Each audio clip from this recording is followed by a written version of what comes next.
เรานั่งอยู่ที่เรือขยักนะคะ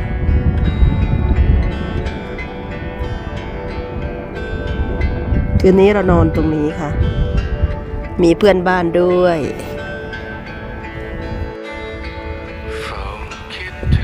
อันนี้ของสามีจ้ะขายาวของเรายังอีกเยอะว่าเมื่อไรจะได้เจอเธอคงไม่รู้ทำอย่างไรก็ไม่รู้ว่ามีฉันนั้นคอยห่วงใยอยากเห็นเพียงไรอีกนานสักเท่าไรอยากให้เธอรู้และให้เธอเข้าใจเธอคือลม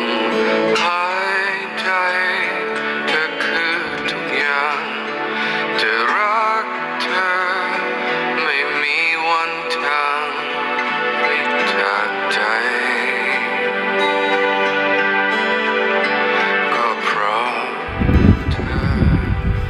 นางติดใจเลยเราขึ้นมาบนดอย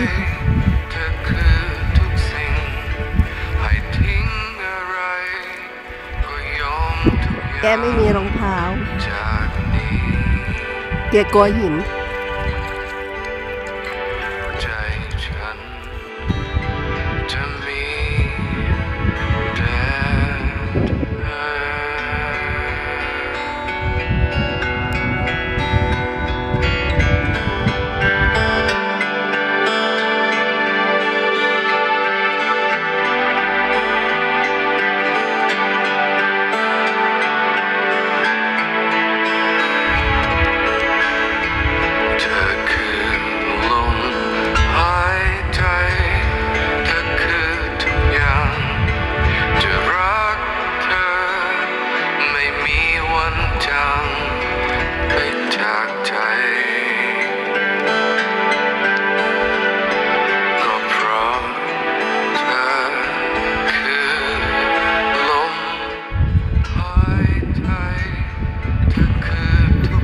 เราขึ้นมาบน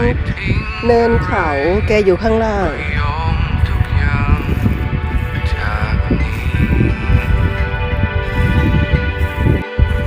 เดี๋ยวขยักแล้ว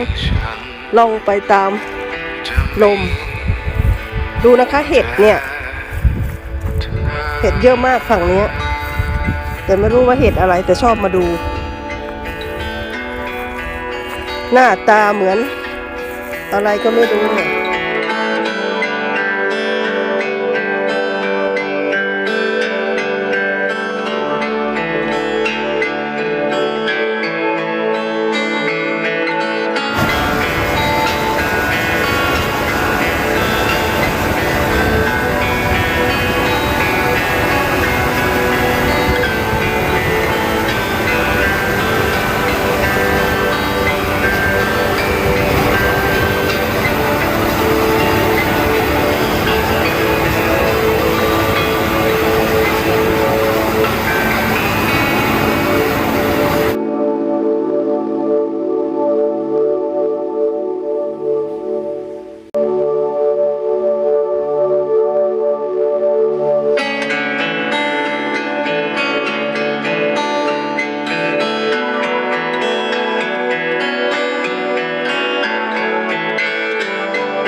ขณะนี้เวลา20:30นะคะ